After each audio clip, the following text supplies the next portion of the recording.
I just want to take some time and comment on what Ben Shapiro says here.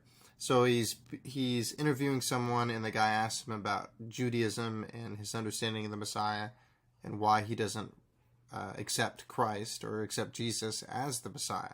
So I wanted to comment on that.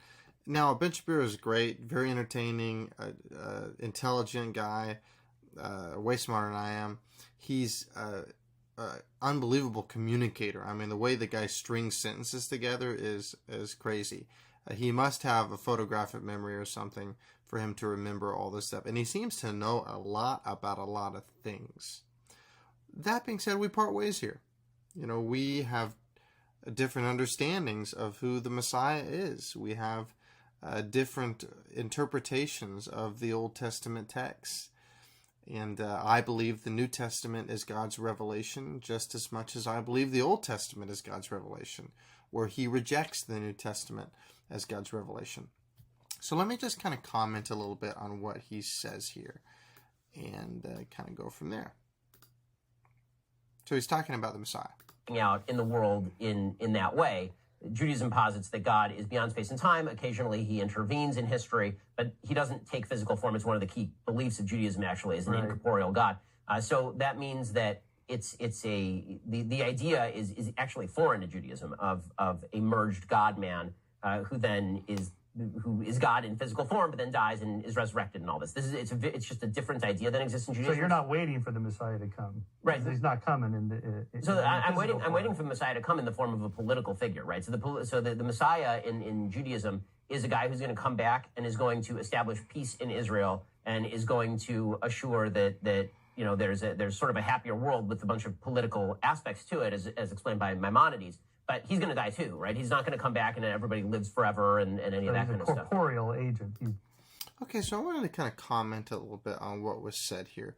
It's not really a shocker that Ben Shapiro has no concept of a Messiah dying. That's not a shocker, because in fact, the disciples had no concept of a Messiah dying. They understood the Messiah to be a political figure that was going to come and save them from the oppression of the Romans. So when Jesus was dead, they were absolutely shocked. You know, Mary Magdalene, she was grief-stricken. Peter was broken, especially after he denied the Lord. Thomas was absolutely nowhere to be found. None of them had any kind of concept of a dead Messiah. And the reason for this is because they didn't grasp their Old Testament correctly. They didn't understand it, which is why Jesus comes along later. Let me read it in Luke 24. He says, "O foolish ones, and slow of heart to believe all that the prophets have spoken. Was it not necessary that the Christ should suffer these things and enter into his glory? And beginning with Moses and all the prophets, he interpreted them in all the scriptures, the things concerning himself."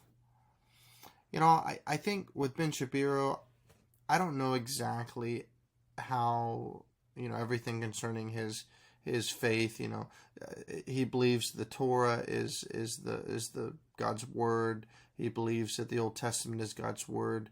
You know, how high does he hold rabbinic tradition? You know, because I think maybe a lot of what he believes is based on rabbinic tradition rather than simply the Old Testament scriptures.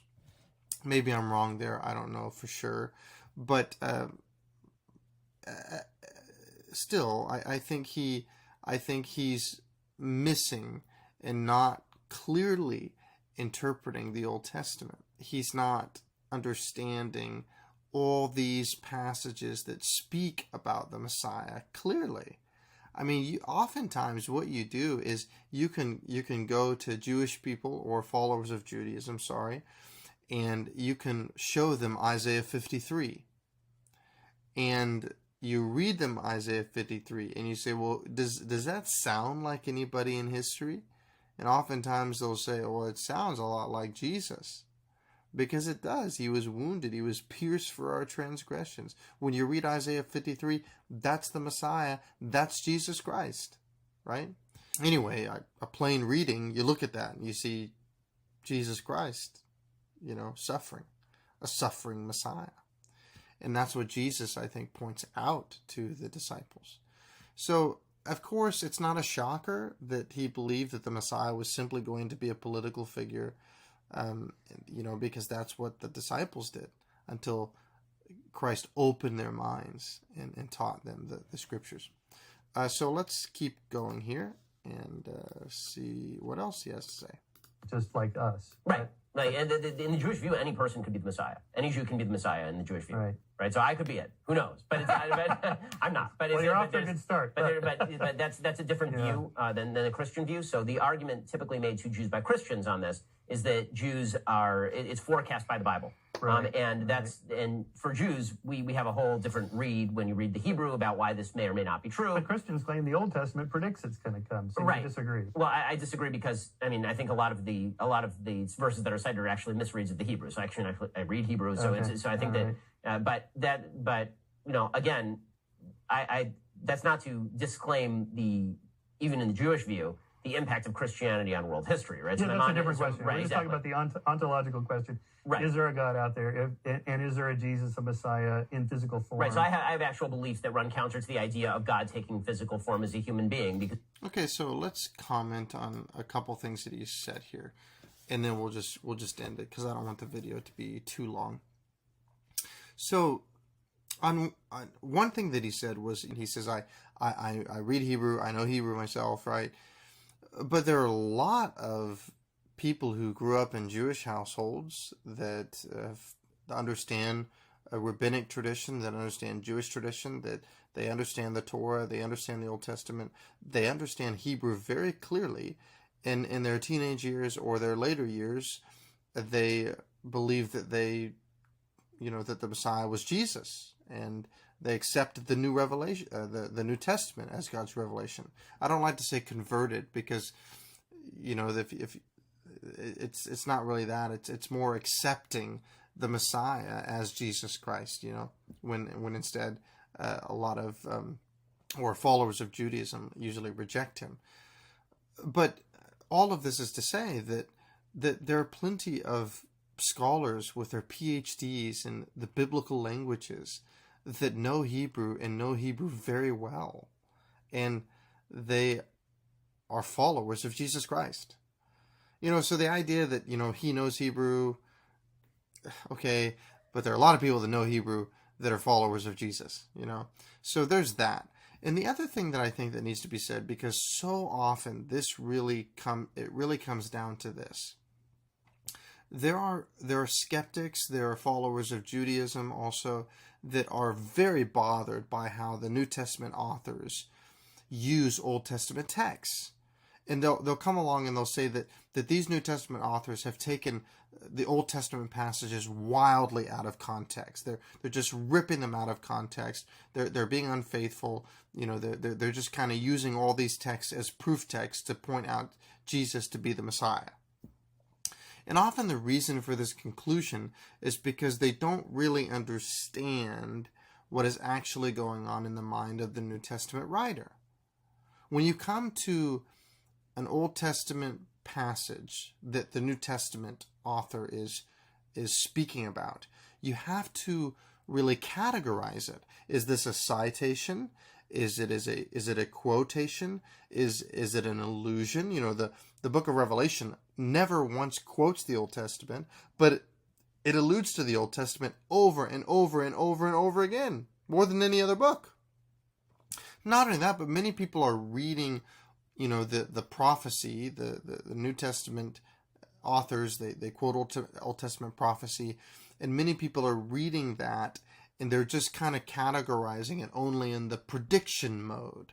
So this is a prediction, but really, that's one element of prophecy. There's also patterns being filled out, right? So there's typology. I often speak of it in this way that, if you go into an art museum and you see a big, beautiful painting in color, there's often kind of a sketchbook, a drawing of what that painting is going, what it was early on. And then eventually the whole portrait came together. Well, the Old Testament in many ways is kind of the sketchbook, whereas the New Testament is the final portrait painted in color, the final portrait filled out. So you're able to see things clear. God has progressively revealed things over time. And we see patterns being filled out. We see typology.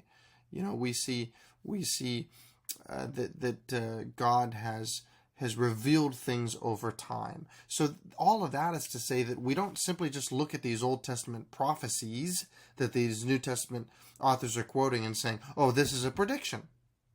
No, sometimes it's a pattern. Sometimes when you look at how the Old Testament is being quoted by the New Testament authors, it's a prescription. They're using this passage simply to help the reader understand the moral lessons that come from that Old Testament passage. Now, my point is that the only way that you would conclude, and I'm not saying this is what Ben Shapiro is doing, but the only way that you would conclude, as many have done, that the New Testament authors are morons, that they don't know Hebrew, that they're not faithful to a text, that they just rip passages out of context. Well, you're really just kind of coming at that passage with just kind of like one category, with like prediction mode only. So of course you think that they're morons if you don't discern if what they're doing is a citation, is a quotation, or an allusion. Also, you have to discern, is it a type? Is it typology? Is it a pattern? Is it a prediction? Is it prescription? There are categories that you have to think through. And if you're not thinking through all those categories, well then yes, you're going to think that they're morons that don't know Hebrew. And the other thing to think about is there are plenty of scholars that will help you understand that the standard for quotations back in the first century is not the standard that it is today. You didn't have to have all this documentation. You didn't have to quote it word for word. But what you're doing, the standard was that you would capture the essence of the Old Testament passage. With anything, not simply the Bible, when you're quoting, that you're capturing the essence. You're not having to actually capture everything word for word. That wasn't the standard.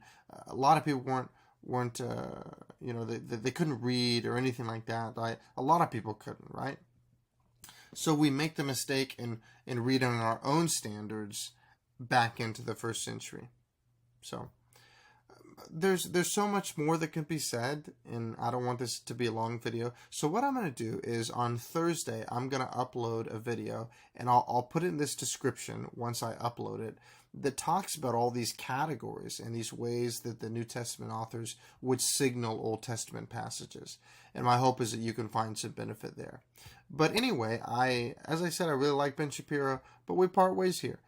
At the end of the day, the main difference between Judaism and Christianity is, what do you do with Jesus? And I believe that Jesus is the Messiah. He's the Messiah that the Old Testament spoke about, whereas Ben Shapiro does not. Well, anyway, thank you so much for tuning in, and God bless you in the way.